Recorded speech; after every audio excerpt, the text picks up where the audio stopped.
Welcome to Navigating a Broken Vessel. I'm Dave Harris. I want to take you back to 1995. It's like September, October of 1995.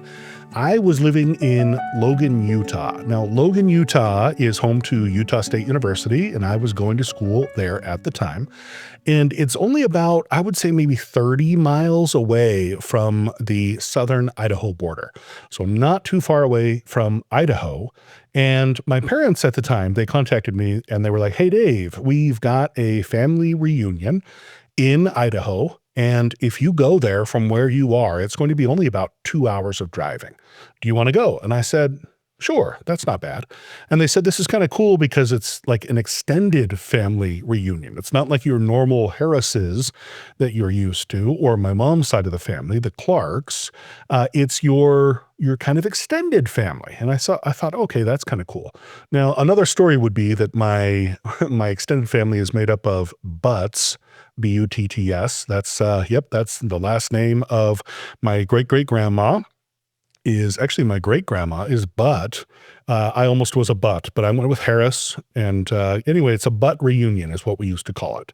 So they said, if you drive up to 2 hours into Idaho, you could go to the Butt reunion with us. And I thought, hey, a Butt reunion, that sounds good to me. I'll plan on doing it. Now, at the time, they were living down in southern Utah in a town called Hurricane, and that is the way it's pronounced, is Hurricane. I always tell people that hurricanes are the things that are windy and blow people away, but Hurricane is a town in southern Utah. So they had about 4 hours extra to go. They had to go all the way up from the southern part of Utah to the northern part of Utah before getting into Idaho, and then another 2 hours from there. So I thought, well, this is great. I can take some time, go to the Butt reunion and have some fun with my family. Maybe there's some barbecuing or something like that we might do. It might be kind of fun. So I got in the car, fully ready to go. I mean, my intention was to go 2 hours up in Idaho and attend the Butt reunion, meet with my parents and so forth. So I got on the road and just these little 1 lane in each direction highway and traveled up and probably stopped for gas once, maybe, stopped whatever. Anyway, it was an uneventful trip. I arrive at the location of the Butt reunion and I could see my parents' car already parked in front of the house. And there were a number of other cars parked in front of the house as well. Some with Utah license plates and some with Idaho license plates. And then there were some other license plates, other states from around the nation. And I got there, pulled up to the front of the house. I knew I had the right house because I checked the address. Even back then, it wasn't satellite or whatever. I mean, but I could look at the numbers. I knew I was in the right place. In the backyard, there were people gathered and congregating and laughing and having a good time. I could hear them. I could see somewhat of them from the street. I knew I was in the right place. Furthermore, my parents were there. They were there. Their car was there. Now, no cell phones, right? I didn't have a phone. It's 1995. I mean, I could have, but I didn't. And so it was me deciding, am I going in? I just drove 2 hours. All of a sudden, I felt like I was freaked out. I didn't want to go back there. I knew that I could find my parents relatively quickly, but I knew that there were going to be people there that I didn't know. And even though they were my family, my relatives, there are many that I would have never met before. And even one of my Butt relatives, his name was Tink Butt. I always wanted to meet Tink Butt because he had such a cool name. And I knew he was going to be there, but it just wasn't enough for me to get in there and just walk around the back. I drove home. I drove home back to Logan. And there was no phones, right? And I don't even know how I contacted my parents. I don't even know what I did. I don't know if I drove home for 2 hours and then called them. Maybe he had a cell phone, my dad. I don't know. But however it went down, I somehow told them, I went there and I didn't want to go in. And they probably were like, what is going on? I don't think they understood going back, in time. I think they were kind of like, that is kind of strange, Dave. That's kind of strange, but that's what happened. And that is something that I've found has happened throughout my life, where I actually like even talking to all of you here right now, whether it be through audio or on video as well. I have no problem with this. I have absolutely no problem. I have done live television. I have been on live radio. I've been on live television. I have no problem talking to 100,000 people at a time. But the difference is when I'm talking to you, all I have in front of me is a microphone and a camera. I don't know who all of you are. I don't know if you're like, well, that's a stupid story. I can't see your faces with that feedback. And so I don't know if, I mean, I guess it's just views is the only way I know. But talking to you right now is not a big deal for me. Furthermore, I can talk at like a podium with a microphone. I could talk to a stadium full of people and have absolutely no problem with it. I have no problem with public speaking. I feel completely comfortable with it. But you put me in a situation where I have to talk one-on-one with somebody, and that scares the daylights out of me. It just makes me so scared. Now, having said that, how about a group of people? Even worse. How about a room full of people that I need to interact with them on an individual basis? Holy moly, just the thought of it makes me freak out. Let me tell you another story about this. So a year after the Butt family reunion, where I didn't get a chance to meet with Tink, I almost called him Tonk. He would have been so upset. He's passed away since then. But anyway, Tink, but didn't get a chance to meet with him. A year later, I was on my mission. Now, in previous episodes, I've talked about my mission. I've talked about issues I've had with my mission. But let me get a little bit more detailed about that. I learned that I was homesick. First of all, I didn't know I would get homesick, but I learned that I have homesickness. I've talked on previous episodes about how basically, I cried the first month of being in New Zealand. I cried as much as it rained, right? That's what I always tell people. But worse than that was the interactions of having this one-on-one conversation with people that I didn't know. Of course, as a missionary, one of the things that we were, and as missionaries are expected to do, is to approach people. And so we called it back then, we called it GQing, which I don't even know if that was just our mission or not. Golden question is what it was. GQ, golden question. You approach people in a public area, you start up a conversation, and then you ask the golden question about whether they've heard about the church or whether they have know the purpose of life or whatever it might be. And so GQing is what we did. The statistics said you need to do 10 GQs every day. Meaning we had to approach no fewer than 10 people and strike up a conversation and ask the golden question. And that freaked me out. Not only because it was a religious conversation where I know that people have a hard time when they're approached by missionaries of churches. I totally get that. I don't think it was that all the way, though. I think that was a part of it, but I really believe that it was this idea of approaching people that I didn't know and trying to have a conversation with them. I believe other people feel this way. I have no doubt that other people feel this way. And that was something I struggled with my entire mission. Interestingly, I had an easier time knocking on doors. Tracting is what we would call it, going door to door and knocking on doors. It wasn't as challenging with that. I don't know why that is. I've tried to analyze that a couple of times and try and figure out why it might be easier. It wasn't a lot easier, but it was certainly easier than just approaching people in a public place, going up to them. Maybe I thought, the reason why they're in the public place is they have a specific purpose. And in my mind, I'm interrupting their purpose, where in their home, maybe they were just chilling, right? Just sitting on the couch, watching TV or whatever. They didn't really have a purpose. I don't know exactly what that is. But in my mind, having those conversations with people that I didn't know was extremely difficult. Here's the problem, though, of course, is I, as a missionary, was supposed to talk to people like that.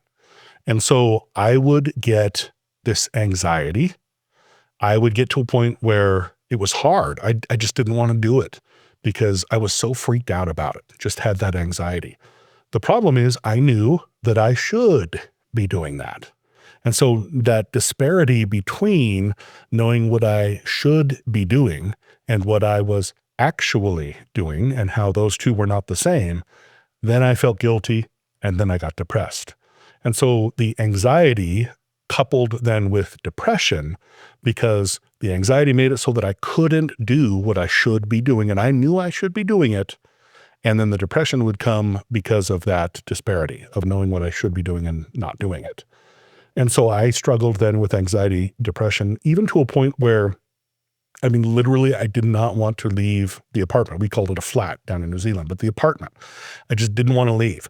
I feel bad because I had companions that, of course, they wanted to do missionary work, right? They didn't feel the same way. And I know that I was the companion that nobody liked, right? I was the guy that was like, oh my gosh, this guy's lazy. That's what it felt like to me.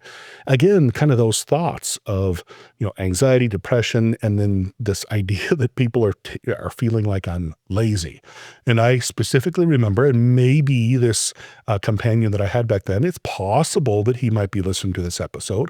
He knows who he is, but I remember being in the apartment, laying in the bed, just feeling unhappy and sorry for myself and depressed and not wanting to go out. I remember looking across the room where he slept in his bed, and he was just sideways on the bed, legs kind of hanging off the bed. His head was up against the wall, and he just had the look of like pure, like unhappiness / anger / I can't believe this guy's doing this to me, however you want to call it. The facial expression said it all. He was not happy about the situation. He wanted to be out there doing missionary work. I was preventing that from happening. But even that was not enough impetus for me to get out there. And I talk about that on previous episodes as well. It's like, I think most people, and maybe I'm wrong, and I would love to hear from you, maybe I'm wrong, but I think most people, when they get that way, where they feel like they are making people feel uncomfortable, they're making people feel unhappy, not doing what they should be doing, that kind of thing, there's an impetus to actually do it. Now, I believe, I mean, even as I said, I'm like, not everybody's like this. I know. And probably if you're listening to this episode, you are probably not like that. And so now I look at it and say, okay, well, where do we go from here? This was, 19 years old, 18 years old with the family reunion, 19 years old with that mission. And of course, I did come home early from my mission. I came home a year early, and I came home because I was sick. It was indeterminate what we were talking about when it came to sickness, but it was mental health issues. Even back then, I mean, I know that happens, but I came home from my mission early, a year early. But here's the thing. The day before I came home from my mission, I was meeting with the mission president and his wife. And because I was actually being honorably released because of that sickness, it was not a dishonorable release where it's kind of a negative situation. This was, although I was going home early, was still a positive situation. And so the mission president and his wife, they took me to dinner. And during that dinner, which was really cool, by the way, in Wellington, New Zealand, in this pretty cool restaurant. And the mission president, while we were talking, during that time we were at dinner, he said, now, he had the coolest Australian accent. I'll do my best. But I am an American. I've got this crazy American accent right now. Let me try the Australia accent as much as I can. All right. Elder Harris, I want to promise you. Oh my gosh, this is no good. It sounds terrible. I'm so sorry. I want to promise you, Elder Harris, that if you will do, and then he stopped. And he said, no, Elder Harris, I prophesy to you that you will never go inactive from the church if you always do your home teaching.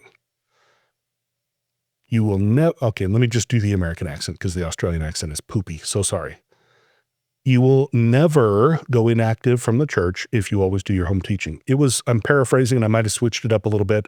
It was kind of late at night. It was right before 13 hours in an airplane. But that's what he said. Essentially, the prophecy was that as long as I continued to do my home teaching, I would always be a member of the church in good standing, an active member, and that would be it. That was the prophecy. Now, you might look at this and think, okay, this guy is coming home early from his mission. He probably has a bit of a faith crisis going on. And of course I did, because I was praying.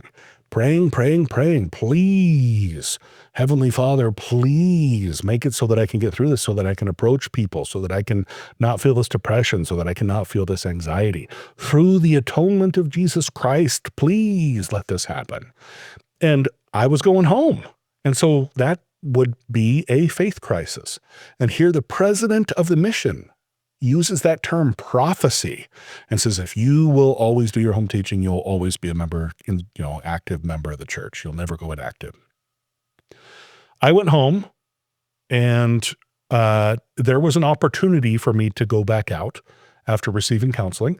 And I kind of knew that I wasn't going back out. I just kind of knew that it just wasn't going to happen. Now, that prophecy stuck with me. I remember it now. It's been 30 years now, and the prophecy is still there. I have never been inactive from the church. I've been an active member of the church in good standing for my entire life, frankly, including during this time after I had left my mission. But for the last 30 years or so, I can tell you that that same anxiety still is with me. And it is with specifically what we now call ministering. Back then it was home teaching, ministering. And for anyone who doesn't know, this is people who are members of a congregation, a ward in the Church of Jesus Christ of Latter-day Saints. They're assigned to go visit and meet with 3 or 4 families, depending on the size of the ward and so forth, and just see how they're doing. Make sure they're doing well, essentially kind of a friendship kind of a thing. Be friendly, share a spiritual message if you wish, make sure they're doing all right, basically look out for them. And this has happened for the last 30 years, of course, as a home teacher. But the problem is still there, because that one-on-one situation, I could talk to any of my home teaching families, my ministering families in the hall at the church. I can talk to them just, waving at them in the neighborhood. I could probably, if I was out going for a walk and saw any of my home teaching families, I could probably be, hey, how you doing? Blah, blah, blah, talk to them and be just fine. But for some reason, and it has nothing to do with the families. That's the thing. It's not that they're scary people. It's not that I think they're not nice people or whatever. It's just that one-on-one situation just freaks me out. Every time I do that situation, I always even when I talk to my wife, I'm like, man, I said the stupidest things. I can't believe I went off constantly critiquing my conversation and so forth. Even while I'm there, it just feels like something that I just am like, it's such a crazy situation. By the time I leave, I just have that weight, that anxiety that just gets lifted off my shoulders. Okay, so the mission president prophesies, you will never leave the church at Harris if you do always do your home teaching. And I struggle with the home teaching. I think there was something there, right? I know that having that anxiety, that depression from the mission, and then having the mission president say that prophecy where it's a little bit different because you have that one-on-one conversation with people who are members of the church. They may not be active in the church, but it's the same sort of situation. I think there was something there. I think the Lord was trying to tell me something, honestly, where it's kind of like, hey, this isn't working out. I get it. But just so you know, you keep this up, you get through this anxiety, and you're going to do just fine. So what do I do? Well, I'll tell you what, I struggle still with ministering. I don't know. I know that people struggle with ministering. I know that like when I go to the elders quorum place, right, the elders quorum class where all the other elders and high priests are there, I know that the numbers are not good, that home teaching doesn't, or ministering doesn't get done that much. I don't know if it's for the same reason that I have, which is that I just am freaked out about these one-on-one conversations. But if that's the case, let me talk about some workarounds. These are some of the things I do. And with this in mind, I will tell you everything I've talked about in any previous episode. This is what I struggle with the most. It is this ministry. And even to a point where I can tell you that I'm not good at it, right? I'm not good at making sure this happens every month, every 2 months, every 3 months. It can go a very long time where I have a hard time with this. But here are the workarounds.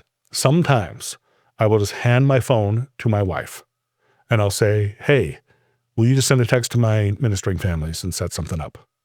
And she'll say, it's weird because she'll even say, what do you want me to ask them? Well, we could do this Sunday, we could do this Thursday, whatever. And it's like, if you think about that, that sounds so stupid, right? That you hand the phone to your wife, you ask her to text the families, and you tell her what you want said. What's the difference between that and actually typing in the message yourself, Dave? There's something to it. There's something to it in my mind that it just is so much easier for me to, it's like all I have to worry about is handing the phone to my wife. And then if she asks a follow-up question, what do you want to say? Let's do Sunday or Thursday, 2 weeks, whatever it might be. That is easy compared to I'm going to pull my phone out. I'm going to flip it up and have it do a little facial recognition on me. I'm going to go to my text messages. I'm going to hit the new message button. I'm going to hit all my families. I'm going to start typing their names in. I'm going to ask, in other words, I get it. That's a lot more steps, right? There's a lot more letters you have to type with your thumbs. You got to do a bunch of stuff there. There's the opportunity for distractions. Yes, ADHD. And so for me, that is a big thing for me, is just to say, hey, Shelly, here's my phone. Can you please text my home teaching ministering families? And she'll say, sure. And when that happens, then I have an appointment. And when there's an appointment in my mind, there's something in my mind that says when you have an appointment and people they've made it so that their time is available for you, right? They're depending on you, that kind of a thing. Sunday at 2 p.m. or whatever it is, they've set that time aside. And if I don't show up, then that's kind of a mean thing for me to do, right? I'm standing them up. And so the fact that I have an appointment, that it's at 2 o'clock on Sunday, makes it easier for me to then complete that task. Now, when I say easier, it is only slightly easier. Because I can tell you, if I dwell on the fact that I have that 2 p.m. on Sunday meeting with my ministering families or one of my families, if I dwell on that over the next 4 days, that will freak me out, right? It stresses me knowing that I'm going to be doing that. And even that afternoon, if I am at church or whatever, and I see the ministering family, hey, how you doing? Yeah, okay, we'll see you at 2. In my mind, that just freaks me out. However, the meeting is there. Now, so step 1, hand the phone to my wife, say, hey, can you please text my ministering families? Step 2, don't cancel the appointment. Yep, because that is what will happen next. Is I'll say, you know what, I'm just not feeling well. I feel ill. I just am yucky, whatever it is. I need to text my families and tell them I can't do it. And what's weird is rather than just me doing it myself, I have to have that conversation with my wife. I don't feel well. And if she says, okay, yeah, you cancel whatever, then I feel like, oh, great, vindicated. I could do it. Let's just text them right now. We'll cancel it. But that's the thing, right? That helps me. So step 2, don't cancel the appointment. Part of that is that I have to go through my wife to make sure that canceling the appointment is the right thing to do as opposed to the wrong thing. In other words, it's the two of us making that decision together. And I can tell you that 99 times out of 100, probably less than that or more than that, right? She's basically, she's always going to say, just keep the appointment, get through it. It's only 20 minutes, 30 minutes of your day. Your home teaching / ministering families will be very happy with you and so forth. And so I don't cancel the appointment. It has happened in the past. So step 1, hand the phone to someone else. Now I have a wife. If you don't have a wife, great. Someone else, right? Hey, can you do this for me? I always like to have that conversation with people that just says, I explain it. I've talked to my wife many times. I've said, sweetheart, there's just something about me doing this that makes it so I can't do it. If you do it, it happens. I know that seems, I don't know. I don't know if lazy is the right, I don't know what the word is. It seems like whatever that is laziness or whatever, but I can tell you, if you do it, we can make sure it gets done. If I do it, it will never get done. I have that conversation with her up front. All right. So step 1, have her make the appointment. Step 2, don't cancel the appointment. Now, step 3 is something that I've talked about on this podcast before. And that is, like, even as I record episodes, it's the same kind of thing. I just have to do the first step. It's the same thing with Sally, the Sally episode, right? I think it was the lazy perfectionist. And here's the thing is, it's just a matter of just saying, I'm going to do the first step. So when it comes to this ministering thing, for me, it's like, all right, I am just going to drive in the car and I'm going to drive to the address where I know where it is because I've seen these folks before. I know where they live. And so I'm just going to drive there. And then it's the same thing with the lazy perfectionist, right? It's Sally, right? It's all over again. All of a sudden the car's out in front of their house. We'll just get out and I'll just start walking to the door, knock on the door, and then it just happens. Now, here's the thing. That does not take away the anxiety. It's still there. And I can tell you that when I finish my meetings, my get-togethers with my ministering families, there's still that weight that gets lifted off my shoulders of that anxiety. But, and here's the thing. A lot of people will talk about how you'll feel better afterwards too. I don't necessarily feel that way either. Right? For me, it's not like I'm like, oh, good job, Dave. Pat yourself on the back. What a great, whatever. For me, it's just like, okay, great. The event is over. It's done. I've completed the task, that kind of a thing. And I'm not trying to say that the people that I minister to are like a task, right? But in my mind, it's a hard thing. And so for me to have accomplished that quote task is a really good thing, even though I don't feel like I'm ready to jump on the trampoline and say, good job, Dave. It's super awesome, right? And so for me, though, it is just kind of okay, great, you did it. You're fulfilling the prophecy that your mission president said to you, right? You'll never go inactive from the church, right? And so I just feel good about that situation. Now, this gets to this idea of the atonement. I talked about it a little bit earlier. When I was on my mission, praying, please take this away so I can do it, I was praying for the wrong thing. I know that now. And for those of you out there who might be in a similar situation, I think that if you're like me back in those days, praying and saying, please take this anxiety away. Please take this depression away, this ADHD, whatever it is, please take these mental health challenges away. I think the Lord, Heavenly Father, I think will respond and say, no, this is by design. This is good for you. The purpose of life, one of the purposes of life, is for us to gain this mortal body and then learn how to have our spirits control our bodies. And so I think the body is that anxiety, that depression, that ADHD, that temptation, whatever it might be, that comes from the body. And so it's our spirits learning to control our bodies. And so if we say to Heavenly Father, please take this away, that's anxieties, depression, whatever it might be, these mental health challenges, then our spirits don't give that opportunity, or we're not given that opportunity to control our bodies and say, look, I get it. You got anxiety, you got depression, you got ADHD, mental health problems, whatever that might be, but it's going to be this mind over matter. And not this mind over matter like you might hear, right? It's not like you're just all of a sudden your mind is going to successfully navigate this thing.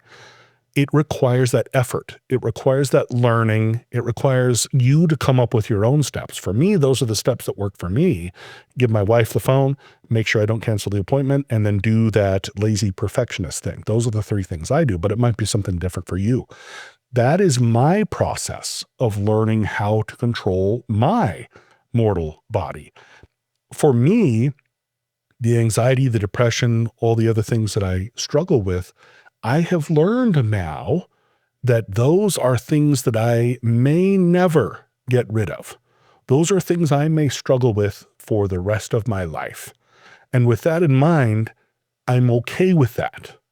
I'm okay because I know that as long as I am working to a point where I can control those things, control my body, mind over matter, spirit over mortal body, maybe mind over matter, but spirit over mortal body. I don't know. There may be a nice way to put it. I don't know. But by learning those things, I'm strengthening my spirit. And that is one of the purposes of life. That is one of the things that Heavenly Father wants to teach me. That is one of the things that the atonement helps me with, right? Because Heavenly Father, then Jesus Christ, everybody knows what I'm going through, and therefore they're able to help me get through that point, right? Help me learn those lessons, help me learn how to have my spirit control my body and become a better, stronger soul, right? Spirit and body combined, become a stronger soul because of it. So maybe those steps might help for you. If not, try and find your own. Now, I am not a mental health professional, and I am definitely not giving mental health advice. Right? These are just the things that work for me. Definitely seek out your own mental health professional if you need to, if you feel that you have struggles. I am not going to be that person for you, but maybe these things can help, and I hope they did. I'd love to hear from you. I'd love to hear what steps you take. I would love to hear the things that you do to make it so that you can accomplish these things that are difficult for you.